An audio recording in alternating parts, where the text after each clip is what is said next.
Okay, lesson 3. So this is Wednesday. I can cite and explain logical and relevant evidence to support my claim and subclaims. I kind of put this on Wednesday. There is some things you're going to do on Wednesday, but you're also going to continue those into Thursday.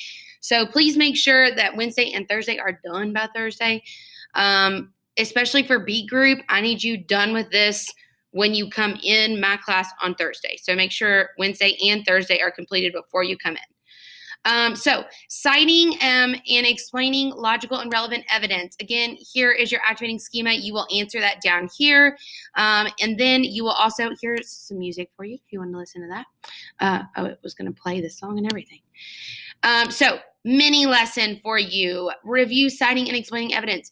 Remember, relevant evidence means that it's relevant to your subclaim. If it doesn't have anything to do with breaking up, and it doesn't have anything to do with the reasons that you're going to use to break up, then there's no point in putting that evidence in there. It's not relevant evidence.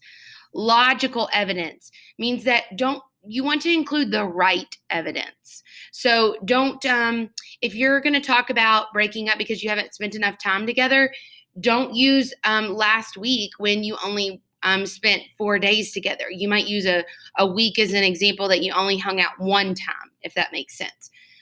So make sure that you're not using irrelevant evidence because that's not helpful either, or unlogical evidence because that's not good. Enough evidence. I have you in each section. For 7th grade, you're only giving me one piece of evidence here and explaining that.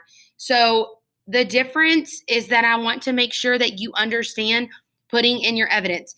You need to give me a solid explanation in connection to your subclaim. I'm talking 2 sentences minimum for an explanation. So making sure that you give me enough evidence, that you introduce your evidence. So we don't just throw evidence in there and expect people to understand what we're talking about. You have to make sure that you introduce that evidence. So saying something like, for example, last week we only spent so much time together, like saying things like, for example, saying things like, don't say to support my argument because that sounds silly. And I'm telling you, if somebody tried to break up with me and said to support my claim, I would be like, get out of town. So make sure you're using an introduction to your evidence, and we will talk more about that when you are in person with me. Explaining evidence, again, you have to explain why your evidence supports your subclaim. If you can't do that, it's not good evidence, okay? Make sure that you explain that evidence, 2 sentences minimum for that.